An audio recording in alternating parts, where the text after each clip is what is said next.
a function are very important to presenting.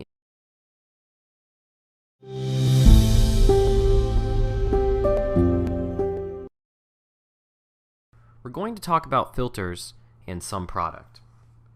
Both of these, filters being a feature or an interaction, and SumProduct being a function, are very important to presenting information on a dashboard, especially doing so very quickly. Now, before we get into the demo, I want to talk a little bit about how this is going to work. So, hopefully you remember we have been using Boolean formulas. Boolean formulas are those that speak to Excel in ones and zeros, and or trues and falses. And the way this is going to work is through a mathematical operation called the dot product. Now, if you've done any linear algebra before, you've probably seen the dot product before. If not, don't worry, it's not that hard to understand. Now, what the Boolean functions are going to allow us to do is to select things and filter, and the dot product is going to allow us to aggregate.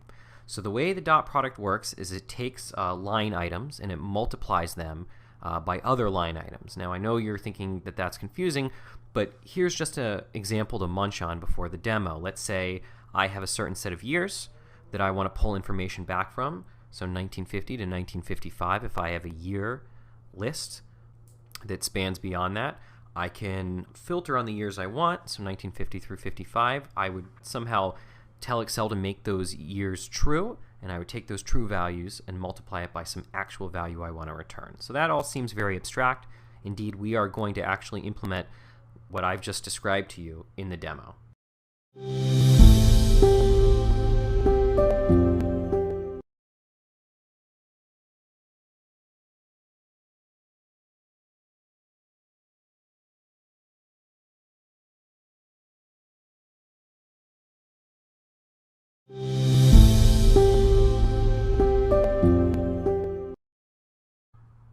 In this demo, I'm going to talk about filtering on Excel tables. This is actually part one of a two-part demo, the next part being on building an interactive dashboard in Excel. So let's go take a look at that dashboard, and then we're going to talk about the filters that we're going to create.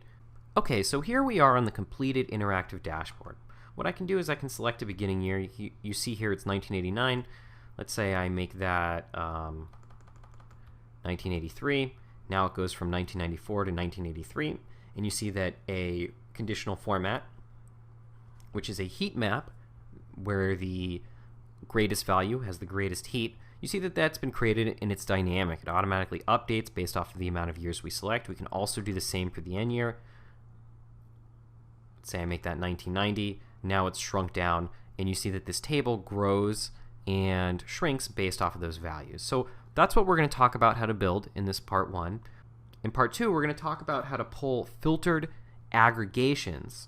So that means based off of the years you select, what's going to be presented is the total for quarter one, quarter two, 3, and 4, and those are going to be based off of the filters themselves. So let's talk about how to build something like this. I'm going to jump over here to where it says dashboard example. In B3, I'll type in begin year, make sure I spell it right, type in end year over here, and then I'm going to just drag this out just to give me a little bit more room. And here what I'm going to do is use a data validation dropdown. So I'll go to this data tab, select data validation. Where it says allow, I'm going to go to list. And here the source, I'm just going to go back to the data tab. Now, you can't just type in data year here. Excel gets really weird about it. There are ways around that, so you can use the table features in this list, but we won't deal with them at the moment. Sometimes it's just easier to do something quick and dirty, and I think it's allowed here. So I'm going to hit OK, and it's always a good idea to test. So let's see here. I'll select 1953, and then I want to do the same thing here. So I'll select C4. Under where it says allow, I'm going to click list. Under source, I'll go back over here, and then we'll just start back at the top. So that's B2 here, Control Shift down, goes down to B46. I'll hit enter, and now we have the same thing. So maybe I'll just hit 1989 here. Okay, so if we want to use these values over on the table, and the fact that we do, we should name them something good. So what I'm going to do here is in cell C3, I've selected it. I've now clicked into the name box. I'm going to type in dashboard dot begin year, or let's make it smaller, BEG year. So dashboard dot BEG year. Let's move that out of the way so you can see it. I'm going to hit enter. Then I'll go down. We're going to do the same thing here. Let me hit escape on that. Dashboard dot end year. That's why I use BEG, because I like how END is the same amount of characters. So just to make it easier, I'm going to hit enter here. So now we have dashboard begin year and dashboard end year. Now, to begin building the dynamic that you saw on that dashboard, we need to start at the table. So what I'm going to do here is I'm going to type in year filtered. And I'll hit enter, and you see it added a column to the table.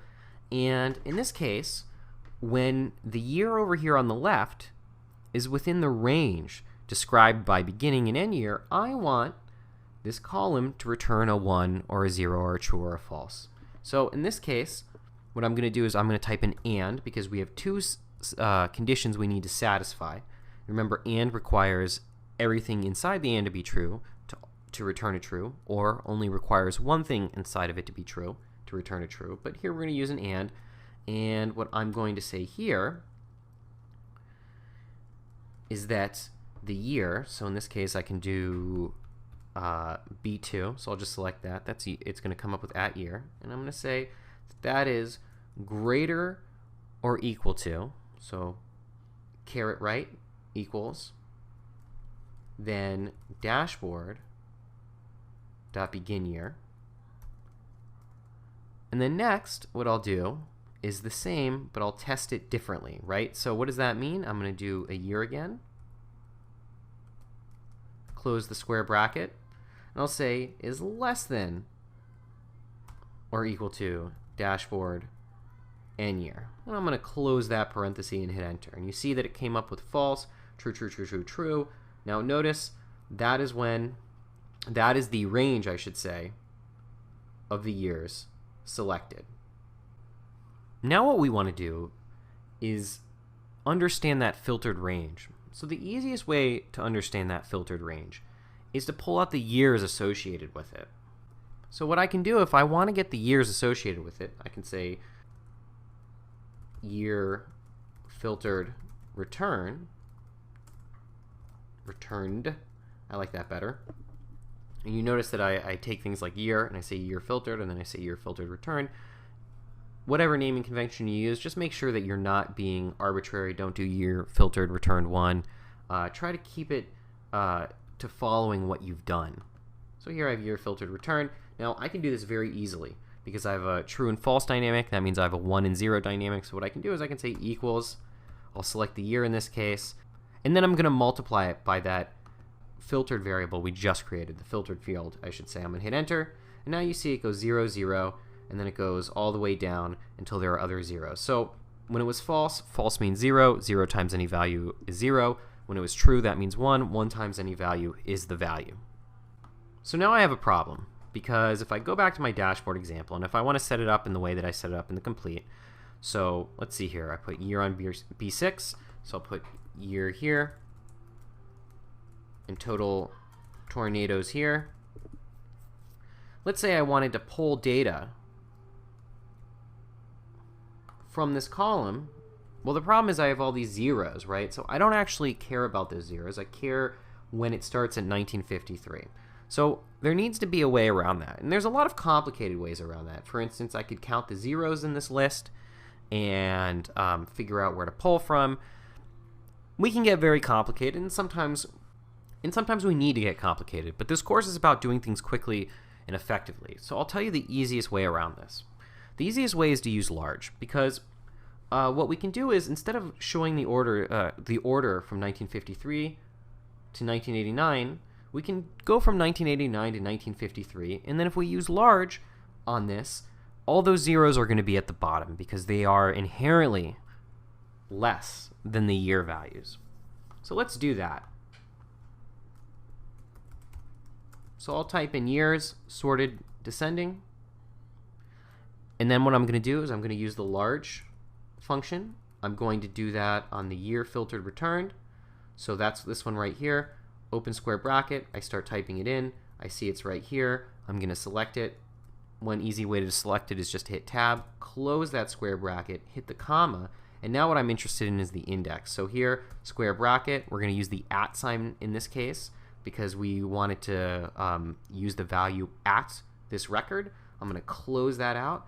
I'll close the parenthesis and I'll hit enter. So now it goes from 1989 to 1953, and now all those zeros have been moved to the bottom. So this here, this 1989, all the way to the zeros, this is going to represent what we would like to return. So what I'm going to do over here in cell A7 is type a 1, and then A2, or I should say A8. I'm going to type a 2, and I'll drag that down. We have 45 different values here. So I dragged it down until there was 45. You can see that count right there. It goes from 1 to 45. So I want to return those sorted year values. So here's how I'm going to do that. I'm going to start in cell B7. I'm going to type in equals index, and then I'm going to get access to the table, the database we have in the back, by typing in data, open square bracket. We want to pull the sorted year list that we just created, so that's year sorted descending. If you don't remember, feel free to jump over here and take a look and remind yourself. Nothing wrong with jogging your memory. Close that square bracket. We're going to hit a comma here, and now we're going to select the row number of what we want to return. So that's going to be in the first spot. We drag this all the way down. It's going to go to the second, third, fourth, fifth, sixth. Now notice, I'm going to close this out, hit enter. We're not using an Excel table here because we don't use Excel tables on the front end. We use them on the back end. So I have this here. It's 1989. I'm going to double click this. You can see that it goes all the way down, and it also has those zeros. And we'll take care of those here soon. But let's just make sure our dynamic works. So if I go back up here and I select 1989 and I change it to, let's say, 1992, this changed in 1992, and we see that there's fewer zeros here. Now what we need to do is return the total tornadoes at 1992. Now there's multiple ways to do this. In earlier module, I discussed thinking outside the cell, where instead of doing an index match, you could figure out that range.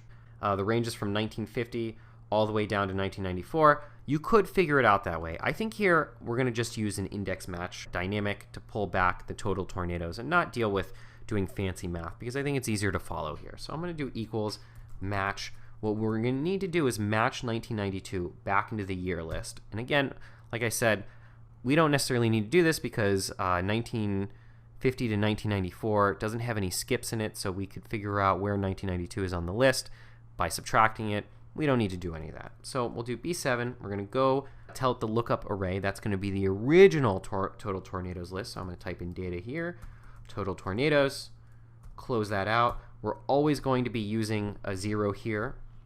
So that's going to give us the row number that we want returned. But now we're going to have to match that into an index. So what I'm going to do here is add a space. So you can see I clicked into the front of the formula. I'll type in index here. And then I am going to use the total tornadoes column. So we're going to say data, total tornadoes, close that here. Now sometimes when you do that, it's going to replace what the match that was there. So it did here, so I'll just have to retype it here. So just notice that that's a common error that happens. Don't freak out if it happens. Just know that it's something that can happen when you're doing this, so look out for it. So I'm going to close off this formula. I'll hit enter. And what I did here is, in this initial match, I had it look in total tornadoes. What I should have had it do is look into year. So I'll hit enter. Great. So what it did is it found 1992 within the year list, and then it took where it found that and pulled out the total tornadoes at that record location. So I'll double click this. We'll scroll all the way down, and we see we get some NAs here because there was no match, which causes an error, and we're trying to do an index on that. So I don't really like these NAs. We're going to add just one additional function here. It's called the if error. We can put an if error around it like this. I'll add a comma, and then I'm going to do 2 quotation marks. So what this means is that if this formula here results in an error, then just return quotation marks, return nothing. So I'll hit enter here. and then we got to go over the whole formula again. We'll scroll down. We see that these are now blank. That makes me feel a lot better. It makes me feel very relaxed. Okay, so what we want to do next is apply the conditional formatting to this list. So let's just go ahead and do that because it's super, super easy. So what I'm going to do here is I'm going to go to the Home tab, and I'm going to click on the conditional formatting drop-down, and I'm going to click New Rule. Now, this top rule that starts out, format all cells based on their values, that's the one we want. Excel's kind of weird here. In terms of data visualization, you would expect the lowest value to have more intensity versus the highest value having less intensity. So this is actually incorrect from data visualization standpoint. So make sure we want to change this. So the minimum, in this case, we are going to use the lowest value, and the reason we're going to do that is because we put quotes here instead of putting a 0 on that if error. If we put a 0, the 0 becomes the lowest value. So putting quotes there is going to allow Excel to treat it as a blank and not as a value. So as it does conditional formatting, it's only going to do it on the list of numbers and not blanks. So we like the 2-color scale, but we don't really like the colors. What I'm going to do here is I usually pick the light end of any of these verticals. So let's take this. Blue is always a good looking one. I'll pick the light end there, and under the maximum value I'll pick something that's second to last or last, just depending on how many I have. So I'll hit OK here, and you can see it automatically colors everything. That's kind of cool, huh? And we can actually filter this however we want. That's 1953 up there. Let's say we turn it to 1959. You see that it actually shrinks, and then 1957, 858 becomes the highest year. So the next thing we want to do is actually get rid of all these zeros from showing up. So what we can do here is actually also use conditional formatting. So what I'm going to do is I'm going to highlight this whole column range like so. And I'm going to apply its own set of conditional formatting on it. So what I'll do is I'll go to New Rule. Now, what we're going to do here is we're going to go click on this last one. It says use a formula to determine which cells to format. So we're going to want to use a formula. In this case, the formula is going to be, well, does the cell in question equal 0? So what I can do is I can hit equals, and I'll do open parenthesis, and I'll select cell B7, and I'll type in equals 0. Now, if I hit OK on this, it's not going to work, because what it's going to do is it's going to go through each cell, and all the while, it's going to test out if only cell B7 equals 0. So I'm going to click in here like you would do on the formula bar, and I'm going to hit F4. Now you see it lets you go through each rotation of holding on to either the column or the row. I'm just going to make it loose, so we're going to just say B7 with no absolute references. And what's going to happen is in B7 it's going to say, does this equal 0? No, it does not. Don't apply the formatting. Then it's going to move to B8 because it's always going to move down through the selected area. So it's going to move to B8 and say, does this equal to 0? No, so don't apply the formatting. When it hits B14, it does equal 0, so apply the formatting. So what do we want to apply? Well, we don't want it to actually show anything. So what we can do easily here is say, when it's true, make the color of it white. That's an easy way around it. I'll hit OK. I'll hit OK. And there you go. It disappears.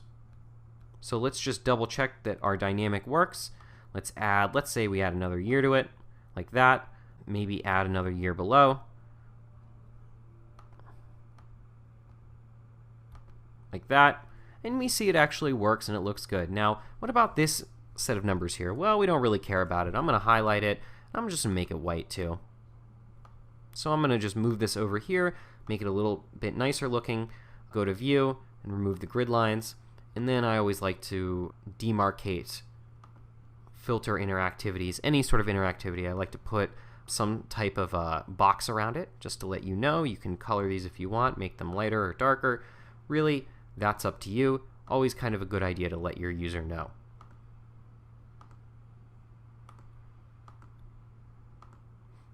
Now finally, I like to make values of tables. The header should always be right aligned. We'll make this bold. And then I'm going to add a little bit of a soft border underneath. So there we go.